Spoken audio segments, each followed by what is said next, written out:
कि कृपया हम सभी को उद्बोधन प्रदान करें।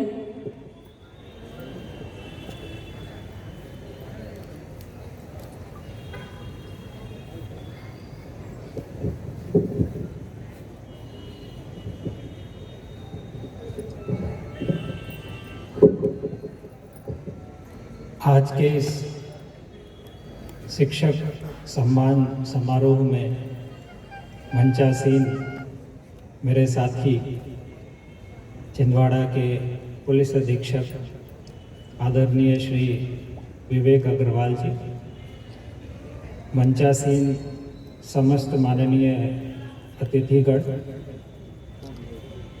आज के कार्यक्रम के मुख्य आकर्षण शिक्षा जगत के छिंदवाड़ा जिले के समस्त गुरुजन, मीडिया के साथियों, सबों को नमस्कार। सबसे पहले मैं सर्वपल्ली राधा कृष्णन जी के चरणों में नमन करना चाहूँगा, जिनकी याद में आज का दिवस मनाया जाता है। मेरे लिए ये दिवस हमेशा से विशेष रहा है, क्योंकि मेरे माता पिता दोनों ही शिक्षक हैं।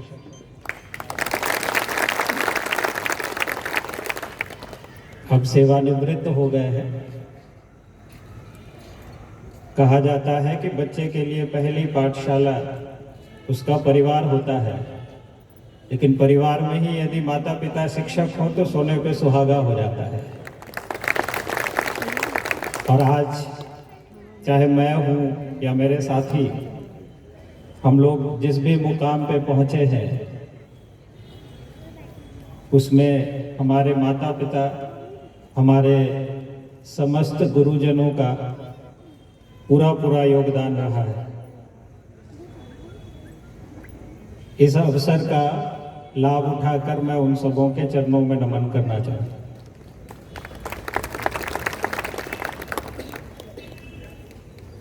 जैसा हम सब जानते हैं कि शिक्षक होना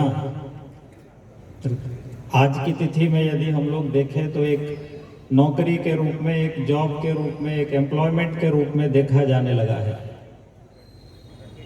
जैसा आपको बताया गया कि प्राचीन काल से ही गुरु का स्थान सर्वोच्च माना गया है, सबसे ऊपर माना गया है, और उसका कारण रहा है कि समाज में या इतिहास में जितनी भी विभूतियां हुई हैं, उसे उस स्थान तक पहुंचाने के पीछे उसके गुरु का हाथ रहा। जब भी कोई व्यक्ति, ये कह लें छात्र, बच्चा, युवा अपना राह चलना शुरू करता है, एक राहगीर की तरह जब चलना शुरू करता है, तो उसका मार्गदर्शन उसका गुरु ही करता है।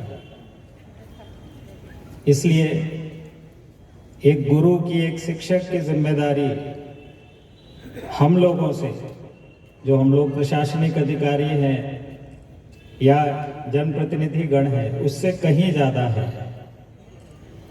एक उम्र के पड़ाव पे आदमी ऐसा बनता है, लेकिन बचपन से उसे किसी व्यक्ति को एक पड़ाव, एक मंजिल प्राप्त हो सके, इसका पूरा श्रेय और इस चीज का पूरा दायित्व शिक्षक का होता है। देश का निर्माण, राष्ट्र का निर्माण तभी संभव होगा जब देश के छात्र आगे बढ़ेंगे, उन्हें अच्छी शिक्षा दीक्षा दी जाएगी, उनकी आधारशिला उनके इतिहास में, उनकी सभ्यता में, उनकी संस्कृति में संस्कारित की जाएगी, और जो उनकी इमारत बनेगी उसमें बौद्धिकता, तार्किकता, वैज्ञानिकता, आधुनिकता, इन सब का पुट मिलाना पड़ेगा। तो जैसा एसपी साहब ने बताया, गूगल से तुलना शुरू हो गई है। आज का जो युग है सोशल मीडिया का युग है। यत्र तत्र सर्वत्र इतनी सूचनाएं हैं, उसमें सही क्या है गलत क्या है इसको पहचानना बेहद कठिन हो गया है। ऐसे में गुरु का स्थान, गुरु की भूमिका आती है कि आप आगे ऐसे छात्र, ऐसे युवा, देश के ऐसे नागरिक तैयार करें जो सही और गलत में, समाचार और अफवाह में विभेद कर सके। और जब तक इस तरह के छात्र, इस तरह के युवा देश में बहुसंख्या में नहीं होंगे, तब तक जो हमारा राष्ट्र है भारतवर्ष, वह अपनी पुरानी महिमा को, विश्व गुरु की महिमा को प्राप्त नहीं कर पाएगा। जिस जनसंख्या की हम लोग बात करते हैं, डेमोग्राफिक डिविडेंड, ये टर्म सुना होगा हम लोगों ने, कि हमारे पास एक युवा शक्ति है, बहुत सारी युवा शक्ति है जो आगे चलकर देश के विकास में अपना योगदान करेगी। लेकिन डेमोग्राफिक डिविडेंड को डेमोग्राफिक बर्डन बनाने से आप लोग ही रोक सकते हैं। यानी वो देश के लिए संसाधन बने, साधन बने, देश के विकास के लिए एक उपार्जन हो, ना कि देश पे एक बोझ बन जाए, अराजकता फैलाने में सहयोग करे, कानून व्यवस्था की स्थिति उत्पन्न करे।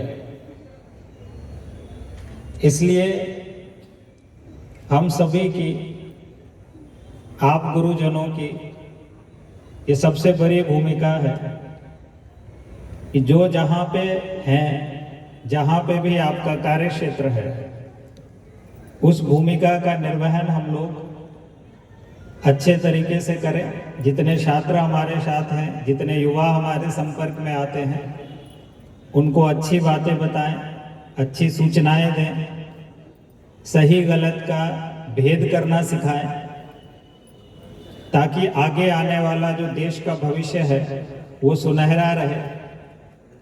और इसका संपूर्ण भार, यदि मैं कहूँ संपूर्ण भार, तो ये कहना गलत नहीं होगा कि ये हमारे गुरुजनों पे है, आप पे है। आप जितना अच्छा शिक्षण करेंगे, जितना अच्छा आप पढ़ाएंगे, उतना बेहतर हमारा भविष्य होगा।